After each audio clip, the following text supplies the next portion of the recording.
Olá, eu sou o pastor Josué Gonçalves. Como vai você? Como vai a sua família? Olha, eu estou muito feliz com o engajamento das pessoas aqui no meu canal. É isso que me inspira e que me motiva a continuar fazendo esse trabalho, porque o meu desejo é implantar a cultura do Reino de Deus em todas as famílias do Brasil. Mas olha, antes de nós batermos esse papo gostoso aqui sobre um tema muito sugestivo, eu quero convidar você para conhecer o meu site. Você já visitou meu site? amofamilia.com.br. Nós temos lá um acervo de coisas excelentes, ferramentas, eventos, palestras, ministrações. Olha, visite o meu site, amofamilia.com.br, e aproveite também para dar uma olhadinha em todos os nossos eventos. Nós promovemos 7 eventos por ano, certo? Curso de coach, conferência para pastores, pastor discipulando pastor, 2 eventos nacionais para casais, encontro de mulheres, encontro para solteiros. São muitos eventos para abençoar a nação brasileira. Então, entra lá no meu site, amofamilia.com.br. Vamos então para mais um bate-papo dentro do nosso quadro.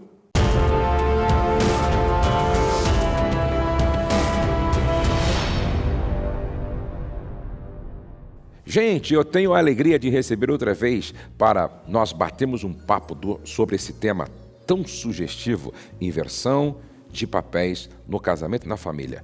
Inversão de papéis no casamento e na família. Olha, a semana passada o papo foi tão maravilhoso, foi tão interessante, que nós resolvemos dar sequência em outros vídeos falando deste assunto que é muito pertinente e imprescindível para os nossos dias. Marlene, olha, que bom recebê-la outra vez aqui no nosso canal para a gente bater esse papo tão importante sobre inversão de papéis. Bem-vindo outra vez. Obrigada, bom dia, pastor, bom dia, ouvintes e espectadores, estamos à disposição aqui. Que bênção! Veja só, a semana passada nós falamos sobre os princípios que devem dirigir a masculinidade e a feminilidade. Nós falamos um pouco sobre aonde começou essa confusão da inversão de valores. Falamos um pouco sobre o homem não abrir mão, não perder os valores da sua masculinidade. Mas hoje, Marlene, eu quero fazer uma pergunta, eu acho que ela vai atender muitos homens e muitas mulheres, porque eu acho que há muita dúvida ou conflitos nessa área. O papel agora do homem dentro da família como pai. O que pode acontecer quando o homem não assume de forma definitiva o seu papel como pai dentro de casa? Muitos males em termos até da personalidade da criança, né?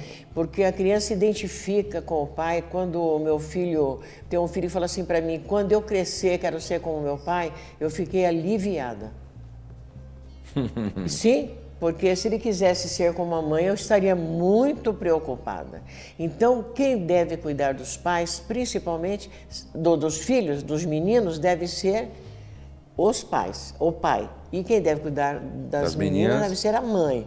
Porque o judeu era assim, não era verdade? Né? A criança desmamava, fazia uma festa, tal, para o desmame, e depois o pai ficava sempre junto dele, aprendendo até, vamos dizer assim, a profissão. Eu estive dando um estudo na escola dominical do ano passado, e eu me lembro conversando com o jovem, falando a respeito da identidade também do jovem, e eu perguntei para os professores que estavam ali, um começou a trabalhar aos 14 anos, outro trabalhava aos 12, outro ajudava o pai em casa. Então, o pai tem que seguir para e passo, quer dizer, passo a passo, a vida do filho, para que o filho se identifique com ele. E se você perceber, como os macaquinhos, os filhos gostam de imitar os pais. Então, se o pai age desse jeito, ele age desse jeito. Se o pai age daquele jeito, ele age. O que acontece? Ah, mas o pai não vai trabalhar? Vai. Mas existem os espaços e a mãe não supre a necessidade de um filho menino. Supre de carinho só e estraga. Mas vamos dizer assim, quando o pai chega, eu tenho um filho que ele trabalha em São Paulo e ele vem para ficar com o filho. Porque ele tem um filho homem. Então, um filho homem no meio de 3 mulheres, não é verdade? 2 irmãs, traz problemas se ele só ficar com o sexo feminino. É bom que tem que ficar com o filho. Agora, independente dele ser só o filho, mas o pai tem que estar ali porque é ele que dita as regras. Ele, na verdade, é que aglutina toda a essência de poder sobre a família. Concorda, pastor? Concordo. Do tempo antigo. Agora, hoje não. Hoje, como as mulheres saíram para trabalhar, os filhos são criados nesse depósito de crianças que nós chamamos creches, né? Eu dizer que nem sempre todos são muito bons. E ou senão fica criando com vó, que aliás eu acho uma exploração do idoso. Não é verdade, não é? Neto que já criou, agora tem que criar. Eu não posso ter filho porque eu não tenho quem cuide. Mas como não tem quem cuide? Tem você. Mas é assim. Então a situação mudou, porque na verdade, hoje, nesse mundo capitalista, todos querem um lugar ao sol. E todos querem dinheiro. Então, uma das coisas importantes, o homem se acomodou nessa situação. A doutora e ele Dilma... fica em casa e a mulher, às vezes, vai trabalhar. E a doutora Ilma fala algo muito interessante. Ela diz assim, o grande problema hoje é que os homens estão gerando filhos, mas não estão adotando os filhos que geram. E aí a gente percebe um número muito grande de filhos se sentindo órfãos com os Dentro pais de casa. vivos. Filhos se sentindo órfãos com os pais vivos. E o problema também, eu acho que o pai está abrindo mão da sua paternidade Com toda e tranquilidade. transferindo toda essa responsabilidade para a mulher. Da mulher. E o que acontece quando o homem faz isso? Vou contar uma coisa, senhor. Começa no casamento quando o marido fala assim, olha, você recebe, por exemplo, assim, o João vai casar com a Joana. Você recebe a Joana como sua legítima esposa? Eu recebo. Só que ele recebe, mas não aceita. Porque ele recebe. Mas ele não aceita as responsabilidades sobre a esposa. A mesma coisa aos filhos. Recebe os filhos, mas não aceita a responsabilidade de criar os filhos, porque criar os filhos é tarefa diuturna. É de dia e de noite, de dia e de noite. Em tudo, não vamos nem entrar muito nesse assunto. Vamos pensar então...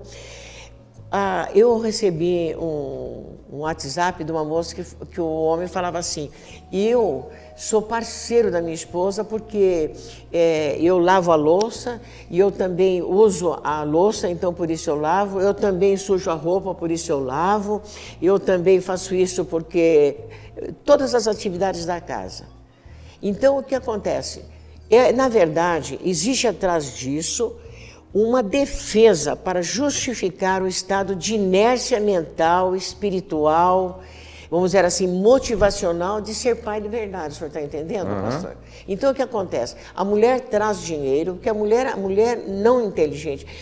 Mas escuta, mas a mulher de Provérbios 31 trabalhava, vendia terreno, etc, etc, assim, mas eu não estou falando que a mulher não deve trabalhar. Mas existe um período da vida em que você tem que cuidar das crianças, principalmente na primeira e segunda infância. Eu tenho uma filha que era concursada no estado do Rio Grande do Sul, ela deixou de trabalhar para cuidar do filho, que ela teve um filho aos 45 anos de idade. Então ela deixou de trabalhar, hoje ele tem 10. Agora ela começou a trabalhar, porque ele já está maior, já se identificou com o pai, correto? Já tem assistência do pai, então agora ela pode trabalhar. Então, o negócio é a gente confiar que Deus vai suprir. Porque como eu aprendi com meu marido, quando eu dei a ele a notícia que eu estava esperando o 6º filho, ele falou assim para mim, nem se preocupe, porque cada filho vem com o pão debaixo do braço. Entendeu? Então ele ia trabalhar. E eu ficava em casa tomando conta de criança. Pergunta hoje, cada filho tem sua casa própria. Não é verdade? Não fui eu que comprei, não fui eu que paguei faculdade, não fiz nada. Eu só confiei que Deus ia cuidar de mim se eu cuidasse dos meus filhos, que é filho de Deus. E apoiasse meu marido para trabalhar, se contentasse com feijão, arroz, uma batata frita, uma couve, um ovo frito, nós passaríamos aquele período e nós estaríamos bem na nossa velhice. Então o negócio não é um negócio, quer dizer, então a nossa visão deve ser Deus no assunto, fazer o que você pode, mas não deixar, por exemplo, assim, que a mulher saia de casa, porque além da mulher sair de casa, ela se expõe ainda a muitos malefícios dentro do emprego. Porque hoje as tentações para um adultério, pastor, e porque na verdade não chega a ser um adultério físico, mas nós temos um flerte na sociedade moderna que Freud já falava. Até na igreja nós encontramos pessoas que flertam umas com as outras, que tem um certo dengo. Vocês concordam com isso ou não concordam? Tem um certo dengo, estou falando com os telespectadores, né? Que existe um certo dengo de relacionamentos, existe uma sedução no mundo e você não pode expor a sua mulher a isso. Então, e também não, e tem, vamos dizer assim, que prevenir a sua casa. Como que você previne a sua casa? Protege. Como é que você põe uma cerca de proteção? Tendo uma mãe 24 horas por dia tomando conta do filho. Eu sou do tempo antigo? Não sou do tempo antigo. Eu sou do tempo que Deus criou o homem e a mulher. Acontece que outros interesses, pastor, entraram no casamento. Que todo mundo hoje é criado para ter sucesso, para ter fama. Ninguém é criado para servir a Deus. Ninguém é criado para aceitar a vida como ela é. Mas Deus vai deixar de prover, não vai, é questão de fé. Nós não deixamos Deus fazer milagre na nossa vida, pastor. Exatamente. Nós não damos oportunidade. Vou contar uma coisa para o senhor. Desculpe falar, para o senhor não, e para vocês também. Percebam os lares onde a mulher trabalha fora, gente. Sabe quando faz falta a mãe? Na hora da mãe que está dando banho na criança, ela falar da palavra de Deus. Olha, filhinha, olha, o teu cabelo não vai cair até que Deus deixe. Um fio de cabelo que caia, Deus sabe que caiu. Filha, onde você vai pôr o pé aqui? Filho, não sei o que lá. Todo dia você vai ensinar alguma coisa para os seus filhos. É como diz a palavra de Deus que está lá no Antigo Testamento. Andando, levantando, saindo, sentado, dormindo, você está com as suas crianças. O pai trabalha sossegado, pastor.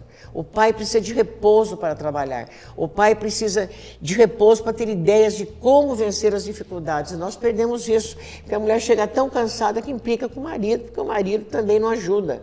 Uma pergunta que eu acho que ela é assim muito importante. De quem é o erro quando a mulher assume a liderança da casa e o homem passivamente aceita isso? Porque eu tenho muitas casas que eu conheço. Quem lidera, quem é o cabeça, não é o homem, é a mulher. Ele pode vestir calça, mas não é homem. Mas de quem é o erro aí? É dela? É dele? Onde é que está aí? Então, onde está isso daí? São interesses obscuros que nós não podemos, vamos dizer assim, falar de um problema tão difícil com palavras simples, pastor. Porque a Bíblia diz muito clara, né? Lá em Efésios capítulo 5, quando Paulo diz que o homem é o cabeça da mulher. Não é? A dificuldade que a mulher, como a mulher já teve dificuldade no paraíso, de não obedecer ao homem, já começou lá essa disparidade, vamos dizer assim, começou lá a desobediência e veio através da mulher que foi enganada, mas ela desobedeceu, assim, a lei de Deus, porque ela devia saber de alguma coisa. A Bíblia fala que ela foi enganada, mas será que Adão não falou? Adão não tomou conta da Eva, pastor. Adão não tomou outra coisa. Quando você entra num casamento, a mulher tem que saber que você é o líder da casa, que você é que vai resolver tudo. E ela tem que aceitar a tua proposta. Eu tenho um caso muito interessante aqui que eu poderia contar para vocês rapidamente em 2 tempos. O caso de uma mulher delicadíssima, dentista, com mãozinhas delicadas, casou-se com um peão. Morava na fazenda, claro, com a bênção que ela era, o quê? Que ele era o dono da fazenda. Só que acontece o seguinte, ele acordava às 4 da manhã para tirar leite da vaca e ela ficava, ela mãozinha delicada, ela aprendeu até carnear um capado grande assim, de porco, fazer linguiça, fazer tudo, aquelas fazendas antigas. Daí passaram assim, tiveram um filho, segundo filho, estava tudo bem, só morava ela na fazenda com o marido. Daqui a pouco chega quem por causa de um acidente de percurso. É um livro que eu posso dar o nome. Eu não sei se eu conheço a história, acho que não pode contar. Pode falar. E daí, bem rapidamente, chegou o acidente de percurso, o sogro dela e a sogra vieram morar com quem? Com a Bia, que era a cunhada. Então, moraram lá, porque, na verdade, a casa era do sogro, da sogra, da cunhada e do marido. Ela era de fora. No dia seguinte que ela levantou para fazer o café, já estava tudo pronto. Porque a cunhada já tinha tomado conta de tudo e já tinha feito tudo. E assim foram dias consecutivos. Até o dia que ela foi abrir, vamos dizer assim, o lugar lá onde guarda as coisas, a despensa, estava trancado. E ela se entristeceu muito, muito com aquilo. O que aconteceu? Ela falou, passaram algum tempo, ela foi falar com toda a delicadeza, com o sogro e com a sogra, que ela gostaria de participar. Eles falaram, deixa a minha filha fazer tudo o que ela quiser aqui na casa, fica tranquila você. Então ela percebeu que o sogro e a sogra não tinha nada. Também não falou nada, até que um dia ela resolveu falar com o marido, olha, eu gostaria de participar, papapá. Ele falou, olha, deixa meu pai e minha mãe, que são os donos da casa, decidir o que quiserem. E a minha irmã deixa tomar conta de tudo. E você não me abra mais a boca para falar desse problema. Se fosse hoje, a gente ia o quê? Brigar com a cunhada. Ela, como era cristã, ela sabia seu lugar de submissão ao marido, ela ficou quieta. Passaram-se os tempos e o marido começou a tomar novos hábitos, ia buscá-la com as crianças, começou a brincar mais com as crianças, não posso contar tudo, não posso dar o nome do livro. Conclusão, passado bastante tempo, eles foram embora de novo para São Paulo. O que aconteceu com essa atitude submissa da mulher? A vida marital dela, a vida matrimonial dela, melhorou 100%. As crianças ficaram mais perto do pai, porque debaixo da submissão da mulher existem grandes bênçãos, pastor. Amém. A mulher submissa, a sua mãe, não querendo falar bem do senhor, nem bajular o senhor, sua mãe não foi uma mulher submissa lá? Muito. Pastor, se o meu marido não fosse um homem forte e decidido, eu mandava nele. O senhor está entendendo o que eu estou falando? É verdade. Então o homem tem que ter firmeza. Ele falou, Marlene, o galo da casa sou eu, você está entendendo bem? Eu que mando nessa casa. E eu fiquei quieto. E no porque fundo, eu amava. Viu, Marlene? No fundo, mesmo as mulheres que em casa tentam mandar, liderar, no fundo, elas também querem ter ao lado um homem bem posicionado, um homem firme, um homem que tem O maior tem sonho de uma voz de mulher é comando. esse. Tem voz de comando. Eu percebo como a minha esposa se sente protegida por ver minha firmeza. Não é? E com uma certa frequência, ela diz assim, olha, o seu pai está chegando. Né? E até para os mais velhos, seu pai está chegando. Até para os mais velhos, não é? Ó, seu pai está chegando. Certo? Ou seja, Exatamente. a figura do pai não gera medo, certo? Mas um respeito. O respeito aí que está. Um respeito. E é interessante... É a mulher que honra o marido. Ela que mostra para os filhos Exatamente. quem é o marido. Então, meu pai me ensinou assim. Meu pai sempre me ensinou assim, olha, o homem tem que ser carinhoso, tem que ser afetuoso, tem que ser protetor, mas ele precisa ser o homem da casa. O homem. Esses dias eu fui ministrar numa igreja lá em, deixa eu lembrar, Joinville. Fui ministrar numa igreja em Joinville e o nome do culto era o homem da casa. Nossa, que coisa maravilhosa. Eu achei até sugestivo para eu lançar um livro. O Homem da Casa. Mas é mesmo o homem da casa. O Homem da Casa. Agora, a senhora concorda comigo que muitas mulheres sofrem hoje, certo? Sofrem hoje, exercendo a liderança da casa com o marido vivo, porque ela, desde o início, quis fazer tudo para ajudar o marido. Sabe aquela coisa de, não, eu faço... com boa intenção. Boa intenção, não, eu amo tanto, deixa que eu faço. Não, eu amo tanto, deixa que eu pago. Não, eu amo tanto, deixa que eu cuido disso. Para o homem é cômodo, não é? É cômodo ficar assistindo a televisão, ou na internet, ou jogando, enquanto a mulher resolve tudo, que era para ele resolver. Mas é o que eu digo para algumas mulheres. Muitos homens são passivos porque elas usurparam, roubaram a posição que era dele. E como ele não tinha... É a palavra mais correta. É como eles não tinham, esses homens não tinham essa visão bíblica que temos, essa instrução lá de casa que nós temos, eles assumiram essa condição de passividade dentro de casa.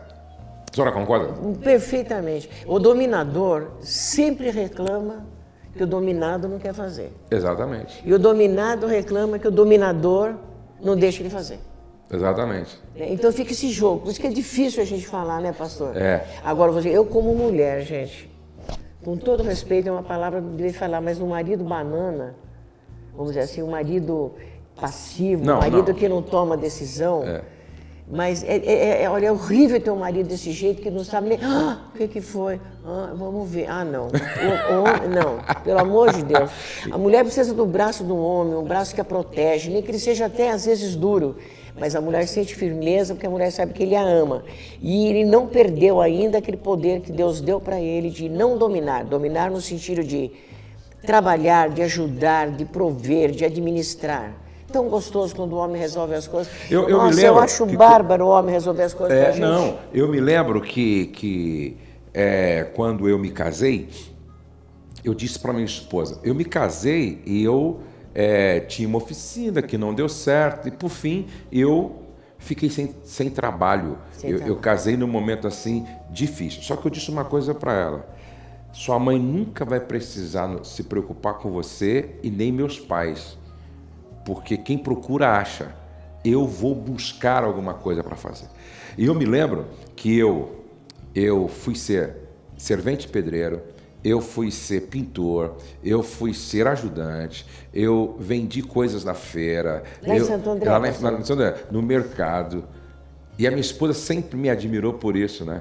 Porque eu nunca deixei a peteca cair, eu nunca deixei minha esposa passar fome, eu nunca deixei o básico faltar em casa, nunca deixei. Eu sempre fui atrás, Mas de onde vem essa força? Do exemplo do meu pai, certo? Porque meu pai criou 9 filhos. 9 filhos, trabalhando numa empresa, ganhando pouco, nos intervalos, vendendo alguma... Eu já vendi queijo, rapadura, já vendi tudo que vocês podem imaginar. Para quê? Para sustentar minha família com dignidade. E até hoje eu passo isso para os meus filhos. Agora, eu também ensinei minha esposa a ser guerreira. Certo? Por quê? Porque tem marido que super protege a esposa. E quando a esposa precisa ir à luta, ela não sabe nem como é que é isso, por causa de uma superproteção. Então, eu acho que esses dois aspectos são muito importantes. Por exemplo, eu comprei um carro, e aí eu não tinha tempo de ficar levando a minha esposa para todos os lugares que ela precisava. Vai cabeleireiro, vai para o manicure, vai para o mercado, vai não sei para onde. Eu não tinha tempo, porque eu sempre fui muito ativo e sempre procurei administrar meu tempo. Aí eu disse, Rose, é o seguinte, o carro está aqui, o dinheiro para tirar a carteira de motorista está aqui. Então você vai ter que tirar a carteira, certo? Para dirigir o carro para me ajudar. O que ela fez? Ela foi, certo? Tirou a habilitação dela. Aí eu treinei minha esposa para ser guerreira. Eu ficava provocando, não, você pode, você vai fazer. E ela me conta hoje, eu nem sabia, há muito tempo atrás, nem sabia. Ela me conta que ela pegava o carro e ela não sabia manobrar. Ela não sabia. O que ela fazia? Ela ia para o mercado com o carro e quando chegava na hora de manobrar, ela chamava o motorista. Ô, meu senhor, o senhor pode virar o carro para mim? Aí o cara virava o carro para ela, colocava na direção e ela ia embora até que ela aprendeu. Hoje, se a Rose precisar viajar para a Bahia de carro, ela viaja, de avião ou de navio, ela não tem problema hoje. Então, eu assumi meu papel de líder, de sacerdote, motivacional, inclusive, de profeta da casa, mas eu não super protegi minha esposa para que ela fosse uma mulher vulnerável, frágil, sem disposição. Frágil, muito dondó. Aí também não funciona. E nem gata de sofá. É por isso que a minha esposa hoje diz para algumas meninas grávidas, minha filha, gravidez não é doença não. Porque tem mulher que fica grávida, quer ser tratada como doente. Não, eu não posso fazer nenhum tipo de esforço. E o esforço é passar uma camisa para o marido. Não, eu não posso porque eu estou grávida. Eu não posso porque eu estou grávida. Eu não posso. A minha esposa, com frequência eu fico vendo no telefone e tal, ela dá uns puxão de orelha nas discípulas dela que estão grávidas. Minha filha, o que é isso? Gravidez não é doença, não. Você pode namorar com o seu filho, com o seu marido, sim. Você pode fazer algumas coisas para ajudar. Levanta, minha filha, sai, vai tomar o sol, vai no mercado e tal. Pois é. Minha esposa, com 8 meses de gravidez, estava fazendo o trabalho dela em casa. Quando voltou do hospital, depois de ter a Letícia, eu me lembro que logo uma semana, 2 depois, ela estava no mercado lá fazer compra e tal. Ela aprendeu a ser guerreira, entendeu? Ser guerreira. Então, eu penso que são os dois lados. São os dois lados. Eu penso que a mulher... não sabe qual foi o lado. A mulher não pode assumir, não é? esse papel do homem, em nome do amor, romanticamente no começo, casou, aí, não, deixa meu amor que eu vou para você, não, deixa que eu faço, não, meu amor, deixa que eu resolvo. Para o marido é cômodo, entendeu? Para o marido é cômodo. Eu conheço casas onde o marido recebe o salário, dá na mão da mulher. Se acha maravilhoso, e a mulher recebe, também administra. Então, ela quem administra e ele é quem pede para ela. Você me arruma aí R$20? Você me arruma aí R$50? Ele é quem pede para ela. Entendeu? Eu acho isso meio estranho. Comodismo, eu acho meio estranho, certo? Então, vai aqui um conselho, né, para as jovens que me ouvem e que estão para casar. Presta atenção. É lindo o romantismo, é lindo amar, é lindo querer bem, só que cuidado para você não querer fazer tanto pelo marido em nome do amor, ao ponto de ele se tornar um passivo. Enquanto você trabalha, enquanto você vai à luta, enquanto você resolve tudo, ele está jogando com os amigos, ele está brincando lá com a família, ele está dormindo e você ralando. Então presta atenção, papéis. Qual é o papel do homem, certo? Ele é o provedor. Qual é o papel do homem? Ele é o líder. Qual é o papel do homem? Ele é o profeta, ele é o sacerdote. Ele é o que cultiva e o que guarda o jardim. Qual é o papel da mulher? Ser uma auxiliadora idônea. Ser uma mulher virtuosa, certo? Que se casa com a missão do marido, que se realiza nos sonhos do marido, que eleva o marido e que faz tudo para que o marido seja um líder vencedor. E aí, o senhor falou uma coisa importantíssima, ela se agrega ao projeto de vida do marido. Isso é a grande coisa importante que a gente tem que fazer, se agregar a ele. Ah, mas ele é assim, mas eu vou ajudar, ele que tem que aparecer, pastor. Exato. Eu acredito que seja assim. E é interessante que ele aparece, mas não tem como a esposa não aparecer. Quer ver uma coisa? O Douglas hoje, né, meu filho Douglas Gonçalves, tem um projeto lindo, Jesus Cop, e ele é um grande pregador. Mas é interessante quando as pessoas ouvem o Douglas pregar, certo? Ouvem, assistem o trabalho do Douglas, eles dizem assim, pô, quero conhecer seu pai. Você está me entendendo? Quando um homem aparece, é normal. Quem é a sua esposa? Percebe? Quando um homem aparece, quando o homem é bem sucedido, é normal quererem conhecer o pai e a esposa. Por quê? Porque aquilo que diz que por detrás de um homem de sucesso sempre tem uma mulher, é nesse sentido. Às vezes as pessoas não entendem, não é por detrás, hein? É do lado. Não é nesse sentido. Por exemplo, eu estou aqui, vocês não estão vendo a minha esposa está onde? Minha esposa está atrás. Nesse sentido, ela não está aparecendo, mas ela é decisiva, ela é fundamental, ela é imprescindível no meu sucesso. Com toda certeza. Então, não precisa ficar preocupada a mulher. Não, mas só meu marido. Não, minha filha. Quando o seu marido se torna um homem bem-sucedido, você vai junto, porque os dois são um, certo? Você vai junto. Isso aqui é casamento, é sociedade conjugal. É unidade. É unidade. O contrário não é verdadeiro. Quando o cara é um cara fracassado, pode ver. Muitas vezes ele tem uma esposa que não ajuda. O senhor acredita que uma mulher pode ter inveja do marido? Acredito, eu acredito. Uma mulher falava assim para o seu marido, eu tenho inveja de você porque você se relaciona bem com as pessoas, eu não. Não, tem mulher que não suporta a alegria do marido. Não suporta, tem pessoas que não suportam a nossa alegria. Por exemplo, tem mulher que quando vê o marido extrovertido, brincando com todo mundo, como ela é introvertida, amarga, e não se deixa curar, ela quer aprisionar o marido. Não concordo, não aceito, você quer ser diferente, ser metido. No fundo, ela tem inveja da alegria dele. Até dele ser bonito, ou se não bem apessoado. Eu me lembro que uma moça falou assim para mim, você põe perfume no seu marido? Você não sabe com todas essas mulheres... Imagina, pois até deixar ele cheiroso. É tão gostoso um homem bem arrumado, se não assim, não digo bem arrumado, porque ele também trabalhava em tipo fazenda, assim, mas digo, limpo.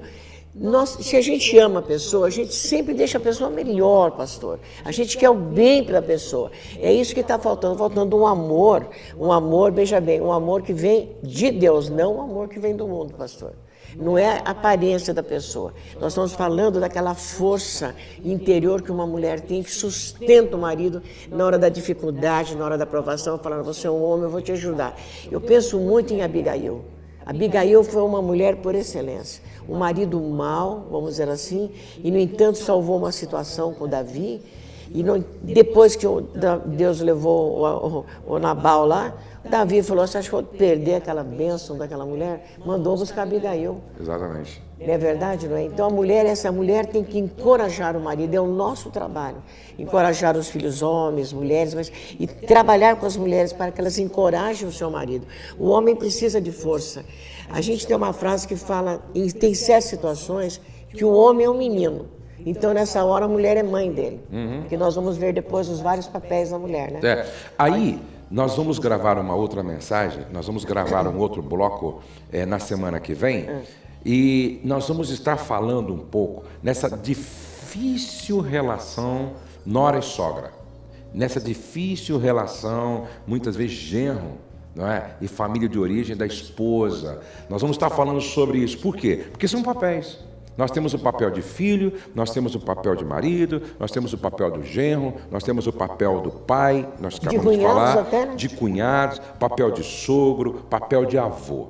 Agora, só adiantando para todos vocês o seguinte, se eu for um bom marido, consequentemente, é porque eu sou, pelo menos, um genro razoável, um pai razoável. Por quê? Duas coisas importantes. Quando eu faço tudo para agradar a Deus e para agradar o meu cônjuge, isso envolve ser o melhor genro, pai, sogro e avô. Porque na proporção que eu vou melhorando como marido, genro, pai, sogro, avô, eu deixo a minha esposa feliz e glorifico o nome do meu Senhor. Gente, Marlene, eu quero que você dê uma palavra séria para os pais agora, para não inverter esse papel, não é? Pai tem que ser pai, firme, líder, não é sacerdote. Deixa uma palavra para os pais, e aí a gente... Pai geral, pai e mãe? Pode ser pai e mãe geral, e aí a gente volta na semana que vem. Você tem um minutinho para concluir.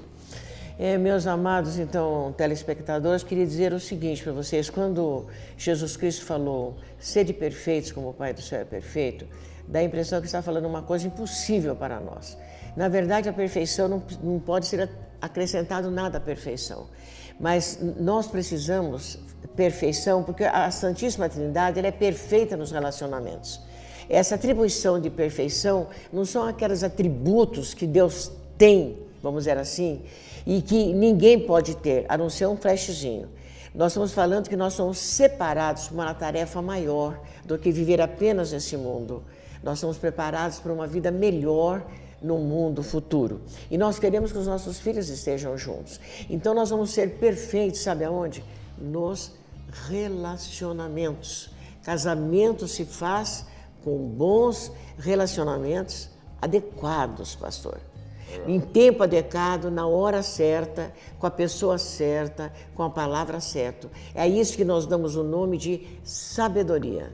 Nós vamos ver depois inteligência e sabedoria, o que significa, e nós vamos hoje, a partir de hoje, até a semana que vem, vocês vão treinar os relacionamentos e os diversos papéis que todos nós temos nas relações parentais e também nas relações com o mundo exterior. Muito obrigado, Marlene, foi sempre muito bom tê-la conosco e nós vamos voltar na outra semana, dando sequência, falando de inversão de papéis. Esse papo é muito gostoso e necessário. Você gostou? Então clique aqui embaixo no gostei, deixe sua pergunta, seu comentário, sua sugestão, marque a sua audiência aqui no nosso canal, tá? Se você não se inscreveu no nosso canal, se inscreva, divulgue o nosso canal aí na sua cidade, no seu trabalho, na sua igreja, no seu pequeno grupo familiar, aí na sua igreja, tá bom? Deus abençoe você, Deus abençoe sua casa, sua família, seu lar, Deus abençoe seus filhos, Deus abençoe o seu presente, Deus abençoe seu futuro. E não se esqueça, nenhum sucesso justifica o fracasso de uma família ou de um casamento. Você nasceu para vencer. Até o nosso próximo encontro.